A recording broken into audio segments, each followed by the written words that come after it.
सरांनी ज्या तत्वासाठी आपलं जीवन व्यापन केलं, अन्नदान करण्यासाठी, मला वाटतं भवानीच्या तिथला जो प्रसाद आता चालू आहे ते सुद्धा सरच त्याचे हे आहेत, म्हणजे सरच साक्षी आहेत आणि सरांनीच ते सगळं चालू केलेलं आहे. ती परंपरा, अन्नदानाची मोठी आवड असणारा हा महात्मा. आज रुपालीताईने डोळ्यात अश्रू आणून एवढंच सांगितलं की आज त्यांच्या कार्याला आलेला कोणताही मनुष्य फक्त उपवाशी नाही गेला पाहिजे, एवढी तुम्ही विनंती करा. आणि म्हणून मी तुम्हाला विनंती करेन, सरांनी कोणताच आपल्या आयुष्यातला वेळ न बघता त्यांनी आपल्यासाठी वेळ दिला, समाजासाठी वेळ दिला, कोणताही मोबदला न पाहता आपण त्यांच्यासाठी फक्त जेवणासाठी आपला वेळ द्यावा, एवढी या कुटुंबाची विनंती तुम्ही स्वीकाराल. अशी मुलींना त्यांचं फार मोठं दुःख आहे. आज जेव्हा पण अगदी त्यांच्या घरी त्यांचं व्यवस्थित आहे, जावाई वगैरे सगळे स्वतःच्या मुलासारखे जावाय, सगळे त्यांचं व्यवस्थित सगळीकडे चाललेलं आहे. पण लक्षात ठेवा, जेव्हा त्या या कुटुंबामध्ये येतील तेव्हा रुपाली, पूनम, पल्लवी, तुझं बरं आहे का, कसं काय चाललंय तुझं, आल्यावरती 2 दिवस तरी माझ्यासाठी राहत जा ना ग, असं म्हणणार व्यक्तिमत्व मात्र आता घरामध्ये नाही. आणि ही जी कमी आहे, ही कमी या सगळ्या मुलींना अखंड आयुष्यभर ती कमी जाणवत राहील, ती जाणवतच राहणार आहे. लक्षात ठेवा, त्याला कोणाचा आता काही परिणाम, म्हणजे त्यांना कोणाचा आता काही विलाज नाही. डोंगराच्या आडवेलीला सूर्य परत दिसतो, संजू भाऊ नजरेच्या आडवेलीला मनुष्य आता पुन्हा कधीही दिसणार नाही. त्यांच्या स्मृती, त्यांचे संस्कार, त्याने दिलेली समाजामध्ये जे जपणूक आहे, बांधिलकी आहे, आणि त्याच्यावरतीच आता पावलावरती पाऊल ठेवून या समस्त कुटुंबाला आपलं जीवन पुढे व्यापन करावं लागेल. त्यांच्या पाठीमागे त्यांच्या पत्नी आहे, त्या पत्नींना सुद्धा त्यांचं जीवन आता अतिशय थोडस खडतर पद्धतीने त्यांना जीवन जगावं लागणार आहे. पण आता या सगळ्या गोष्टीला आपल्या हातामध्ये काही पर्याय नाही. आणि म्हणून सांगेन की या सर्व कुटुंबाला, ज्यांना ज्यांना त्यांचं दुःख आहे, त्या कुटुंबाला, त्या व्यक्तींना माझ्या ज्ञानोबाई तुकोबारींनी दुःख थोडंसं आता कमी व्हावं याच्यासाठी त्यांच्यावरती कृपा करावी आणि दुःख थोडंसं कमी व्हावं, असं ज्ञानोबाई तुकोबारींच्या चरणावरती प्रार्थना करतो. आणि आमचे आदरणीय सर जिथं असतील, भगवान पांडुरंगाने त्यांना ब्रह्मानंद द्यावा आणि माझ्या ज्ञानोबाई तुकोबारींनी त्यांना भजनानंद द्यावा. या ज्ञानोबाई तुकोबारींच्या पांडुरंगाच्या चरणावरती प्रार्थना करतो आणि सेवेला मी इथंच विराम. पाठीमागच्या वर्षी सर या कुटुंबातून, समस्त गायकवाड परिवारातून सर निघून गेले आणि समस्त हे गायकवाड परिवार असेल, समस्त नातेवाईक एका शोकसागरामध्ये बुडाले गेले. त्याच्या संपर्कामध्ये जेवढी काही मनुष्य सगळी माणसं आली, जे कोणी त्यांचे मित्र असतील, नातेवाईक असतील, त्या मित्रांच्या जीवनातला त्यांनी खेळगडे हरवलेला आहे, सवंगडी त्यांना सोडून गेलेला आहे. काही झालं तर आता तो पुन्हा त्यांच्या डावामध्ये, खेळामध्ये पुन्हा कधी येणार नाही. माणसाचं जीवन असं आहे बघा, आपण ठरवतो एक आणि होत असतं दुसरंच काहीतरी.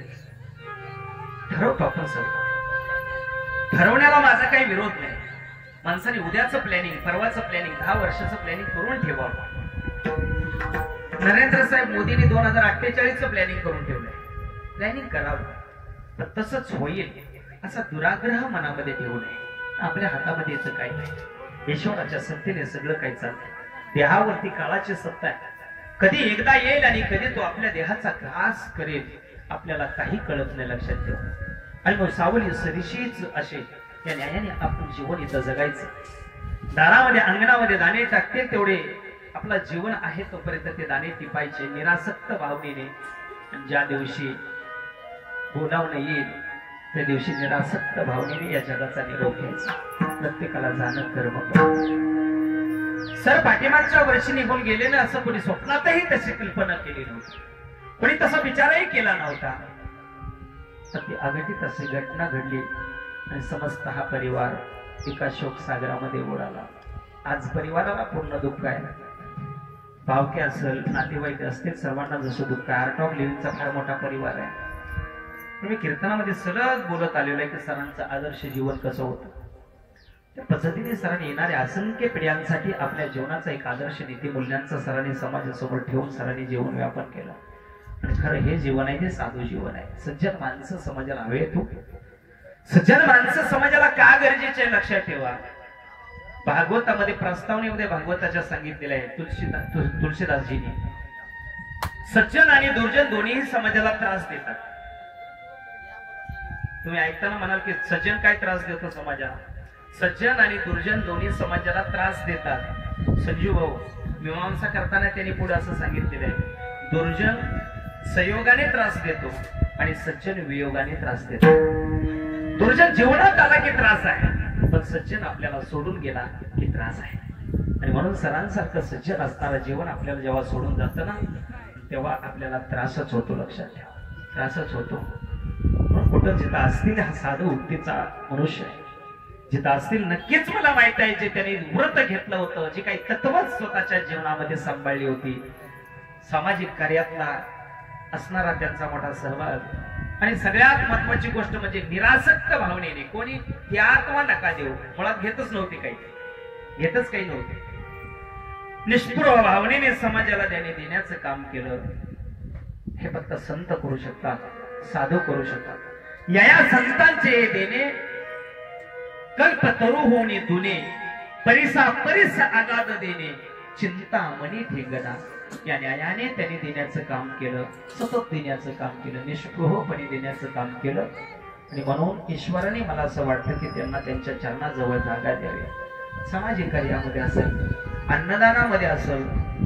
आणि मला वाटतं की ते सामाजिक कार्य करत असताना स्वतःच्या वेदना, स्वतःचं दुःख ते समजून, स्वतःचं दुःख ते समाजाचं दुःख, त्या न्यायाने त्यांनी समाजाच्या दुःखावरती, अनेक कुटुंबाच्या दुःखावरती त्यांनी फुंकर घालून त्यांचं जीवन कसं प्रकाशमान करता येईल, कसं आनंदाचं जीवन करता येईल, स्वतःसारखा आनंद त्यांना कसा निर्माण करता येईल, याच्यासाठी ज्यांनी प्रयत्न केला ते आपल्या समोर ते व्यक्तिमत्व आहे. आज जरी ते आपल्या शरीराच्या रूपाने नसले ना, तरी देहाच्या संबंधाने आणि देहाच्या रूपाने माझा अभंगच तो आहे. लक्षात ठेवा, न लगे मरावे, न लगे मरावे, ऐसा ठाव दिला देवे. माणूस जरी शरीराने गेला तरी कार्याने, समाधीने आणि कीर्तीने तो पाठीमागे शिल्लक राहत असतो. पण त्याने आपल्या जीवनामध्ये कसा जीवन जगला, तत्र श्री विजयो दुवतीर ध्रुवा नीतीर मतीर मम. आपल्या जीवनाचा सुगंध इतरांना त्यांनी देण्याचा प्रयत्न केला. का कमलकंदा झालेपणे ज्ञानोबराय बोलतात, का कमलकंदा झालेपणे ते रायाची मकरंदा राखून येणे. अशी काहीतरी ओळ बघा, आता मी विसरलो आहे. का कमलकंदा झालेपणे ते हृदयेच्या मकरंदा राखून येणे. हा बरोबर, आठवली. का कमलकंदा झालेपणे ते हृदयेच्या मकरंदा राखून येणे. का राया रंका पारणे अमोदाचे. माझा का तुझा एखाद्या झोपडीमध्ये दिवा पेटला तर तो दिवा दुर्जनालाही प्रकाश देतो, सज्जनालाही प्रकाश देतो. एखादा ऊस आहे, तोडला त्याने म्हणून त्याला कडू लागत नाही, आणि ज्याने गाळला त्यालाही कडू लागत नाही, ज्याने पाणी घातलं त्याला गोड लागत नाही.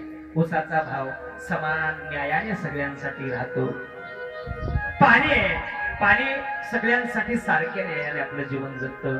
वृक्ष आहे, सारख्या न्यायाने सर्वांना फळं देतं, तोडणारालाही देतो, लावणारालाही देतो.